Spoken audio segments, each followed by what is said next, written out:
Assalamualaikum warahmatullahi wabarakatuh. Perkenalkan, nama saya Anissa Fitri Rahmatullah dengan NIM 1810301004 dari kelas 5A. Di sini saya akan menyampaikan tugas akhir modul manajemen bencana yang diampu oleh Bapak Trilaksono SST MS AIFO. Di sini saya dari program studi fisioterapi Fakultas Ilmu Kesehatan Universitas Aisyah Yogyakarta.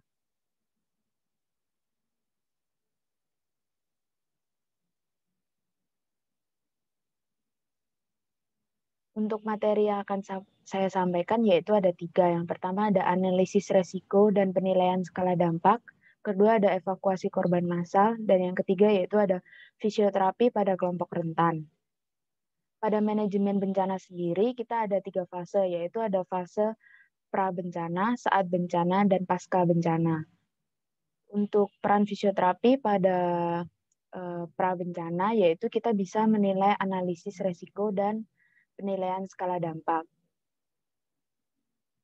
Di mana saat bencana itu terjadi kita ada tiga fase, yaitu ada bahaya, kerentanan, dan kemampuan atau capability. Untuk bahaya atau hazard merupakan suatu kondisi secara ilmiah maupun akibat dari ulah manusia yang berpotensi menimbulkan kerusakan atau kerugian dan kehilangan jiwa manusia. Kemudian untuk kerentanan yaitu sekumpulan kondisi atau suatu akibat keadaan dari faktor fisik, sosial, ekonomi, dan lingkungan yang berpengaruh buruk terhadap upaya-upaya pencegahan dan penanggulangan bencana. Kemudian untuk kemampuan atau capability adalah kekuatan dan potensi yang dimiliki oleh perorangan, keluarga, dan masyarakat yang membuat mereka mampu mencegah, mengurangi, siap siaga, menanggapi dengan cepat atau segera pulih dari suatu kedaruratan dan bencana. Kemudian untuk langkah-langkah dari penilaian resiko bencana itu sendiri yaitu yang pertama, ada menentukan lokasi rawan bencana. Kemudian yang kedua yaitu melakukan identifikasi resiko bencana dengan mencari sumber informasi seperti yang pertama yaitu bahaya, hazard atau ancaman, yaitu menentukan jenis ancaman yang dimana misalnya di daerah tersebut rawan bencana, misalnya banjir, tanah longsor, gempa bumi, dan misalnya bencana sosial seperti kerusuhan antar warga. Kemudian yang kedua melengkapi peta topografi yang dimana di wilayah tersebut letak wilayah tersebut berada di mana. Kemudian batas-batas wilayahnya berbatasan dengan apa saja. Kemudian yang ketiga itu menentukan skala probabilitas, kemudian menentukan skala dampak kejadian. Untuk skala probabilitas kejadian itu ada 5. Untuk nilai 5 yaitu sangat pasti atau hampir dipastikan 100% terjadi pada tahun depan atau bencana tersebut terjadi setiap tahunnya.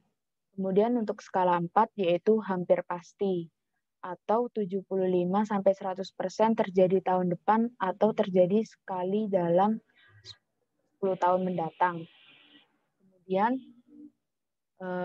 yang ketiga yaitu mungkin terjadi atau 50-75% terjadi tahun depan atau terjadi sekali dalam 50 tahun.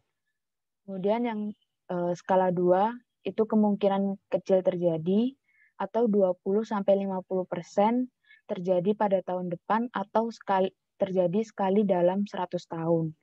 Kemudian untuk skala 1 yaitu tidak pasti dengan persentase 1-20% terjadi tahun depan atau terjadi sekali dalam lebih dari 100 tahun. Kemudian untuk skala dampak kejadian yang dimana dampak kerugian yang ditimbulkan ada 5 skala juga. Untuk skala 5 yaitu sangat parah, di mana hampir dipastikan 100% wilayah tersebut hancur dan lumpuh total. Kemudian skala 4 yaitu parah, 50-75% dari wilayah tersebut hancur dan lumpuh. Kemudian untuk skala 3 cukup parah, dengan persentase 10-50% dari wilayah tersebut hancur. Kemudian skala 2 ringan, kurang dari 10% wilayah yang terkena, kemudian 1 tidak parah sama sekali. Kemudian dari ketika kita sudah mendapatkan skala dampak dan skala probabilitas, kita bisa memasukkannya ke matriks skala tingkat bahaya. Misalnya kita mendapatkan pada daerah A, kita mendapatkan skala dampaknya yaitu 3. Kemudian skala probabilitasnya 4. Di mana ketika ditarik garis, maka dia masuk ke dalam kategori warna kuning. Di warna kuning ini memiliki resiko terjadinya rawan bencananya itu sangat sedang. Kemudian jika dia masuk ke dalam kategori warna hijau, dia maka resikonya sangat rendah, dan jika dia masuk ke dalam warna merah, maka resikonya sangat tinggi.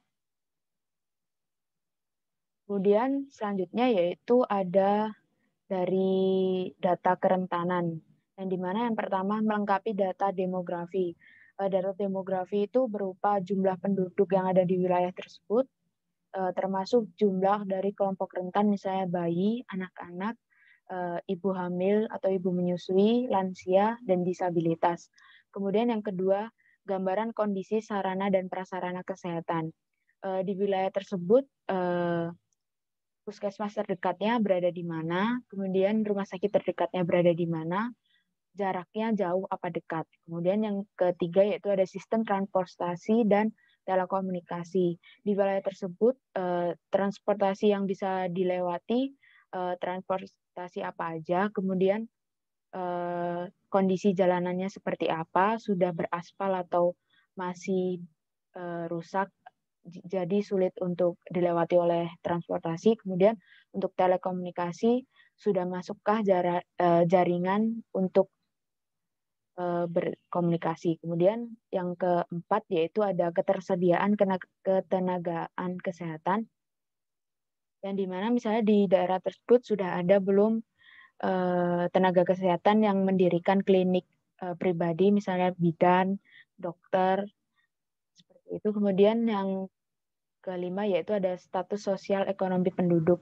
Di wilayah tersebut penduduknya rata-rata kelas menengah, kelas atas atau kelas bawah, dan mata pencahariannya paling banyak sebagai apa. Kemudian yang terakhir yaitu ada kemampuan. Untuk kemampuan sendiri itu bisa berupa kebijakan. Kebijakannya di sana sudah ada belum peraturan daerah atau peraturan yang dikeluarkan oleh gubernur tentang penanggulangan bencana. Kemudian kesiapsiagaan, di mana di daerah tersebut sudah pernah belum dilakukannya simulasi bencana. Kemudian ada apa namanya, peringatan dini seperti itu. Kemudian yang terakhir yaitu peran serta masyarakat, yaitu masyarakat di daerah tersebut sudah sadar belum misalnya daerah tersebut rawan terhadap bencana, dan sudah melakukan kegiatan apa saja untuk menanggulangi atau mencegah bencana itu terjadi. Kemudian karena daerah tersebut rawan bencana, pasti ketika bencana terjadi akan menimbulkan dampak yang berupa korban massal, di mana korban massal jumlahnya cukup banyak dan berbanding terbalik dengan sumber daya tenaga kesehatan yang menjadi relawan untuk mengevakuasi korban tersebut. Sehingga pada saat evakuasi korban massal, kita harus melakukan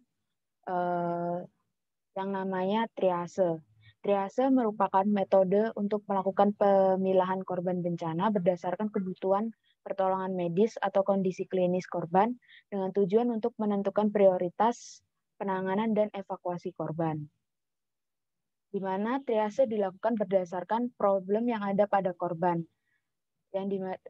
yaitu seleksi berdasarkan problem atau gangguan airway, breathing, dan circulation tanpa melihat sarana yang ada. Jadi ketika korban tersebut ada gangguan ABCD atau ABC, kita harus segera memberikan pertolongan bantuan hidup dasar untuk menyelamatkan nyawa korban tersebut. Kemudian jumlah korban itu sendiri, yang dimana seleksi berdasarkan berat ringannya kondisi korban yang mempunyai kemungkinan hidup lebih besar di hadapan kepada waktu, sarana, dan tenaga yang ada, Kemudian yang terakhir yaitu memastikan sebanyak mungkin korban dapat diselamatkan. Kemudian tujuan dari triase sendiri yaitu mendapatkan hasil yang sebaik mungkin pada kondisi jumlah korban besar dengan sumber daya yang terbatas. Kemudian transport korban ke sarana kesehatan dengan fasilitas yang memadai. Jadi untuk korban tersebut digolongkan sesuai dengan prioritasnya dan untuk tujuan rujukan pelayanan kesehatannya juga berbeda-beda tergantung prioritasnya. Kemudian yang terakhir yaitu penentuan prioritas akan menekan morbiditas dan mortalitas atau kematian dan kecacatan. Kemudian dari triase sendiri yaitu ada dasar-dasarnya. Yang pertama jumlah yang cedera. Jadi triase hanya bisa diterapkan atau wajib diterapkan pada bencana yang menimbulkan korban sangat banyak. Jika korbannya hanya satu, kita tidak perlu melakukan sistem triase itu sendiri. Kemudian yang kedua, derajat cedera yang dimana ada prioritas merah, kuning, hijau, dan hitam. Kemudian yang tiga, kemungkinan bertahan hidup. Keempat, sarana dan kemampuan atau sumber daya. Kemudian yang dilakukan pada triase yang pertama yaitu penilaian tanda vital dan kondisi korban bencana, misalnya kesadarannya. Kemudian yang kedua penilaian harapan hidup yang bisa kita cek melalui ABC atau CAB. Kemudian yang ketiga penilaian tindakan yang diperlukan. Yang keempat yaitu penilaian kemampuan medis. Kelima prioritas penanganan definitif dan yang terakhir yaitu pemberian label. Untuk triase sendiri, metode yang digunakan biasanya kita menggunakan metode START atau Simple Triase dan Rapid Treatment, yang dimana di dalam START itu terdapat primary survey atau yang biasa kita ketahui ABC atau CAB, kemudian ada algoritma dan sistem tapping atau pekodean. Di sini sistem tapping atau pekodean itu sama dengan labeling.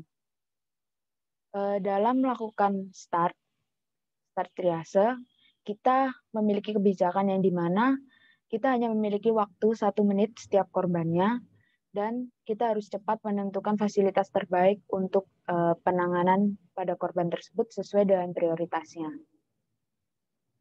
Di sini di START sendiri kita ada primary survey, kemudian penentuan prioritas, dan selanjutnya ada pengkodean dan treatment dan transportasi. Kemudian di START sendiri dan triase itu kita ada 4 klasifikasi. Yang pertama yaitu prioritas pertama atau dengan warna merah dengan kategori luka berat, gangguan ABC, airway, breathing, circulation, mengancam nyawa tetapi harapan hidupnya masih ada. Kemudian prioritas 2 yaitu warna kuning, dia kategori luka berat tetapi tidak mengancam nyawa. Kemudian prioritas 3 dengan warna hijau yaitu hanya penderita luka ringan. Dan prioritas 4 atau warna hitam, korban tidak bisa diselamatkan atau biasanya sudah meninggal dunia. Kemudian untuk labeling sendiri kita ini yang harus kita isi selama tidak lebih dari 1 menit, dan ini untuk warna labeling dari prioritas korban tersebut. Kemudian untuk prioritas pertama atau warna merah itu mengancam jiwa atau fungsi vitalnya, masih punya harapan hidup jika mendapatkan penanganan segera seperti bantuan hidup dasar. Kemudian penanganan dan pemindahan bersifat segera, dapat meninggal dalam waktu 2 jam atau lebih cepat jika tidak ada penanganan yang tepat. Kemudian contoh kasusnya yaitu obstruksi jalan nafas, kegawatan pernafasan, shock dan trauma parah, luka bakar dengan trauma inhalasi. Kemudian untuk prioritas kedua atau warna kuning, dia berpotensi mengancam jiwa atau fungsi vital bila tidak segera ditangani atau evakuasi ke fasilitas kesehatan sebelum 6 jam, di mana biasanya kondisi yang membutuhkan pembedahan. Penanganan dan pemindahan bersifat jangan terlambat. Untuk contoh kasusnya seperti trauma abdomen, trauma dada tertutup tanpa ancaman asfiksia, trauma ekstremitas dan patah tulang dengan pendarahan yang terkontrol, trauma kepala tertutup, trauma mata, dan luka bakar dengan derajat yang sedang. Kemudian yang ketiga yaitu prioritas 3 dengan warna hijau, di mana penanganan seperti pelayanan biasa, tidak terlalu mendesak dapat ditunda jika ada korban yang lebih memerlukan penanganan atau evakuasi terlebih dahulu seperti prioritas pertama dan prioritas kedua. Kemudian contoh kasusnya yaitu ada luka memar atau lecet, kemudian fraktur simpel tertutup, luka bakar yang ringan. Kemudian untuk prioritas terakhir, prioritas 4 dengan warna hitam, di mana mengacu pada korban-korban dengan trauma atau penyakit yang sangat serius, sehingga kecil kemungkinan selamat atau meninggal saat datang atau death on arrival. Untuk beberapa kasus, prioritasnya lebih rendah untuk dievakuasi atau penanganan. Contoh kasusnya yaitu mati batang otak dan penyakit terminal. Untuk metode START sendiri, biasanya yang kita melakukan pertama yaitu memanggil atau mengumpulkan semua penderita yang dapat atau mampu berjalan sendiri ke area yang telah ditentukan. Jadi kita panggil untuk berkumpul. Korban-korban yang bisa berkumpul itu kita beri label warna hijau. Kemudian setelah itu kita memeriksa sisa-sisa korban yang tidak bisa berkumpul itu. Yang pertama kita cek pernafasannya. Di mana bila pernafasannya lebih dari 30 kali per menit, maka dia langsung mendapatkan label warna merah. Tapi jika kita cek pernafasannya dia tidak bernafas, maka kita upayakan untuk membuka jalan nafasnya dan membersihkan jalan nafas 1 kali. Bila pernafasan spontan dia bisa bernafas spontan, maka kita beri label warna merah. Jika tidak, maka kita beri label warna hitam. Tapi ketika kita cek pernafasannya dia bisa bernafas kurang dari 30 kali per menit, maka kita lanjutkan ke cek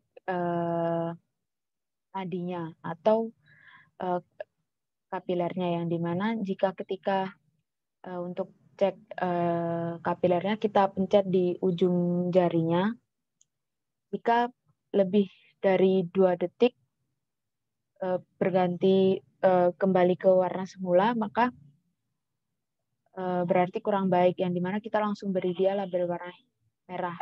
Kemudian bila kurang dari 2 detik, maka kita lanjutkan ke pengecekan selanjutnya.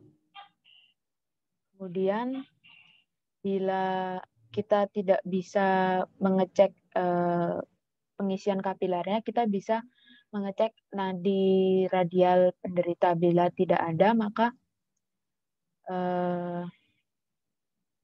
kita berikan, jika tidak ada, maka kita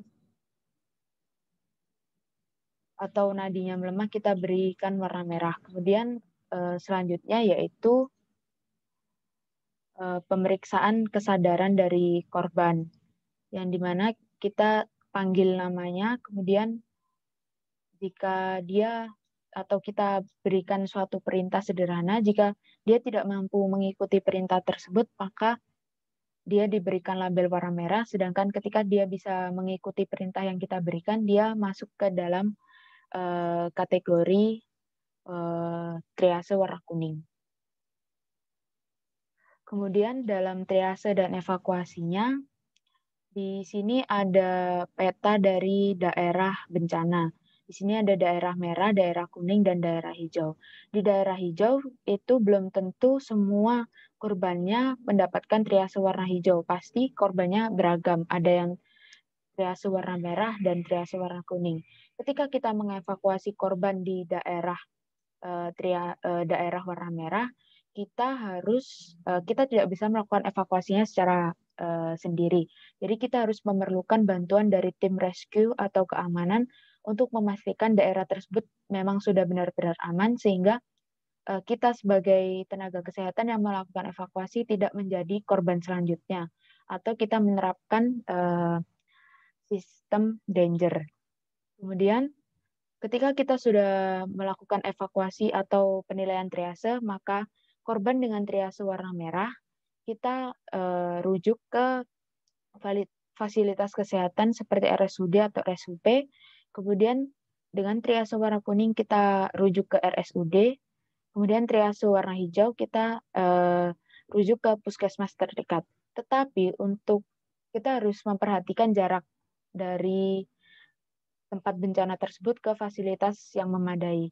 Jika jarak antara tempat bencana terjadi dengan RSUD atau RSUP sangat jauh, kita bisa melarikan korban triase merah ke fasilitas terdekat. Misalnya jika yang paling dekat yaitu ada puskesmas, kita bisa merujuknya ke puskesmas dengan memberikan penanganan semaksimal mungkin dengan peralatan seadanya.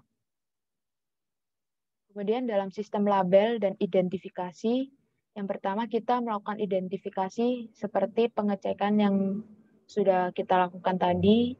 Kemudian ada prioritas, penentuan prioritas, dia masuk ke prioritas 1, 2, 3, atau 4. Kemudian untuk cara labelingnya, kita memilih yang lebih mudah dan tidak mungkin mengecoh. Untuk contohnya seperti gambar tersebut. Kemudian ketika korban sudah dilarikan ke pelayanan kesehatan yang lebih memadai, pastinya korban akan dicek secondary triasenya menggunakan Glasgow Coma Scale atau yang bisa kita ketahui untuk cek kesadaran dari korban tersebut. Jika korban tersebut mendapatkan nilai 12, maka korban tersebut masuk ke dalam prioritas 3. Kemudian jika mendapatkan nilai 11, dia masuk ke dalam prioritas kedua. Kemudian jika kurang dari 10, dia masuk ke dalam prioritas 1, di mana korban tersebut harus segera mendapatkan penanganan yang secepat mungkin dan tepat. Kemudian yang terakhir, pada manajemen bencana pastinya ada yang namanya kelompok rentan. Kita juga bisa berperan untuk menangani kelompok rentan tersebut. Di sini untuk kelompok rentan menurut Undang-Undang Nomor 24 Tahun 2007 pada pasal 55 ayat 2, kelompok rentan dalam situasi bencana merupakan individu atau kelompok yang terdampak lebih berat diakibatkan adanya kekurangan dan kelemahan yang dimilikinya yang pada saat bencana terjadi menjadi beresiko lebih besar, yang dimana kelompok rentan itu meliputi bayi, balita, anak-anak, ibu yang sedang mengandung, ibu menyusui, penyandang cacat atau disabilitas, dan orang lansia. Kemudian dalam Undang-Undang Nomor 39 Tahun 1999 Pasal 5 Ayat 3, setiap orang yang termasuk kelompok masyarakat yang rentan berhak memperoleh perlakuan dan perlindungan lebih berkenan dengan kekhususannya. Tetapi pada saat kita memberikan prioritas kepada kelompok rentan, kita juga harus menerapkan atau melihat kegawat daruratan yang lainnya. Di mana kenapa sih mereka disebut dengan kelompok rentan? Misalnya ibu hamil. Ibu hamil sangat rentan karena memiliki kondisi fisik yang berbeda. Adanya perubahan fisiologis dan anatomi. Di samping itu karena adanya janin yang dikandungnya menyebabkan si ibu tidak bisa dengan lincah berlari menyelamatkan diri. Kemudian untuk bayi dan anak-anak, mereka belum bisa untuk menyelamatkan diri sendiri dengan kondisi seperti itu karena misalnya pada bayi, dia belum tentu bisa berlari atau berjalan, jadi akan kecil kemungkinan untuk dia menyelamatkan dirinya sendiri. Dan apabila tidak segera diprioritaskan, maka nantinya kemungkinan akan berakibat fatal dan mengancam harapan hidup mereka. Kemudian untuk bayi dan anak-anak sendiri, mereka juga minim pengetahuan untuk menerapkan atau menyelamatkan diri sendiri ketika bencana itu terjadi. Jadi mereka belum terpapar informasi mengenai upaya evakuasi atau penyelamatan diri akan menjadi penghambat dan dapat beresiko karena adanya rasa panik. Juga biasanya anak-anak akan cenderung menangis dan jika terpisah dengan keluarganya. Kemudian di satu sisi juga karena anak-anak dan bayi memiliki daya tahan tubuh yang belum maksimal sehingga beresiko terserang penyakit jika kondisi yang berada di pengungsian yang harus berkumpul dengan banyak orang. Kemudian untuk lansia sendiri, kenapa bisa disebut atau dikelompokkan ke dalam kelompok rentan? karena lansia memiliki tubuh yang sudah banyak mengalami penurunan fungsi, sehingga resikonya sangat tinggi. Kemudian belum juga lansia memiliki keterbatasan dalam pergerakannya, sehingga perlu membutuhkan bantuan dari orang lain. Selain itu, kemudian yang selanjutnya yaitu untuk penyandang cacat atau disabilitas, di mana dia masuk ke dalam kelompok rentan karena orang disabilitas pastinya memiliki gangguan pada gerak fungsinya dalam kondisi tidak normal, sehingga pastinya mereka mengalami kesusahan dalam mengkondisikan dirinya sendiri. Kemudian untuk peran fisioterapi sendiri, kita bisa berperan banyak di saat bencana dan pasca bencana. Untuk di saat bencana sendiri kita bisa membantu pengevakuasian. Seperti misalnya dengan sistem triase tadi, dengan metode START kita bisa melakukan evakuasi pada kelompok rentan lansia, ibu hamil, ibu menyusui, dan penyandang disabilitas. Kemudian untuk penentuan triase pada anak-anak sendiri, kita bisa menggunakan metode jump start, yang dimana metode yang pertama yaitu dia able to walk, atau cek apakah anak tersebut bisa berjalan atau tidak. Kemudian yang kedua, cek pernafasannya. Anak tersebut masih bisa bernafas atau tidak. Jika tidak bisa bernafas, kita buka jalan nafasnya dan beri bantuan nafas. Kemudian kita cek respiratory rate-nya, di mana kita cek jumlah nafas korban yang dilakukan per menitnya. Kemudian kita cek palpable pulse atau denyut nadi, yang dimana anak tersebut masih ada denyut nadinya atau tidak. Kemudian yang terakhir yaitu alert, voice, pain, unresponsive atau AVPU, yaitu cek kondisi alert, voice, pain, dan apakah korban responsif atau tidak. Jadi ini untuk algoritma dari Jumpstart, yang dimana ketika anak tersebut masih bisa berjalan, kita bisa beri dia label warna hijau, dan kemudian kita cek secondary triasenya jika dia sudah dibawa ke pelayanan kesehatan, seperti cek kesadarannya. Kemudian jika dia tidak bisa berjalan, selanjutnya kita cek pernafasannya. Jika dia tidak bisa bernafas, kemudian kita buka jalan nafasnya, dia menunjukkan nafas spontan, kita beri dia triase warna merah. Kemudian ketika kita buka jalan nafasnya tetap tidak bernafas, kita beri bantuan nafas dan kita cek nadinya. Jika nadinya tidak teraba, berarti dia meninggal. Ini kemudian jika dia nadinya terasa atau teraba, kita beri dia bantuan nafas. Jika ketika kita beri bantuan nafas tetap tidak menunjukkan adanya kesadaran, maka kita kategorikan dia sudah meninggal dunia. Kemudian ketika dia bernafas secara spontan, setelah kita berikan nafas buatan, maka kita beri dia triase warna merah. Kemudian kita cek, jika ketika kita cek pernafasannya dia masih bernafas, kita cek jumlah nafasnya. Jika dia kurang dari 15 atau lebih dari 45 kali per menit, kita kasih dia triase warna merah. Jika dia berada di rentan 15 hingga 45 kali per menit, kita cek denyut nadinya. Ketika dia tidak teraba denyut nadinya, kita beri triase warna merah.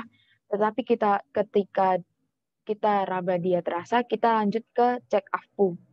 Yang dimana ketika dia tidak menunjukkan kesadaran seperti merintih kesakitan, atau ketika kita panggil namanya dia tidak merespon, maka dia masuk ke dalam triase warna merah. Ketika kita cek AVPU-nya dia ada respon, dia ada rintihan kesakitan, kita kasih dia triase warna kuning. Kemudian selanjutnya yaitu pada saat pasca bencana. Dari fisioterapi sendiri, di pasca bencana kita bisa berperan. Yang pertama misalnya kita beri breathing exercise kepada lansia, ibu hamil, ibu menyusui yang dimana mereka atau anak-anak yang kesulitan untuk bernafas karena tingkat kecemasan yang tinggi akibat adanya bencana tersebut.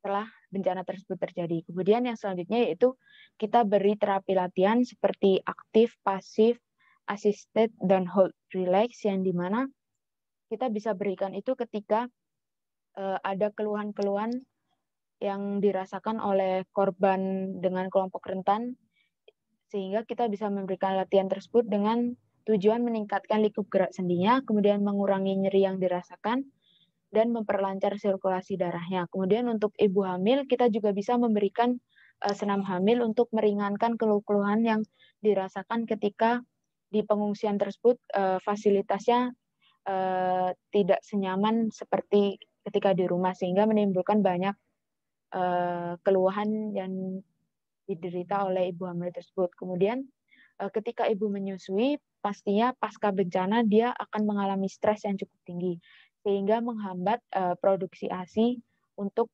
bayinya. Di situ kita bisa memberikan peran, memberikan bagaimana sih cara massage untuk memperlancar laktasi dari ibu tersebut. Kemudian yang selanjutnya yaitu ada gait retraining yang dimana kita bisa memberikan kepada korban-korban kelompok rentan atau pada disabilitas yang harus menggunakan kruk atau alat bantu jalan, sehingga kita bisa membantu mereka untuk membentuk pola gaya berjalan yang normal kembali. Kurang lebihnya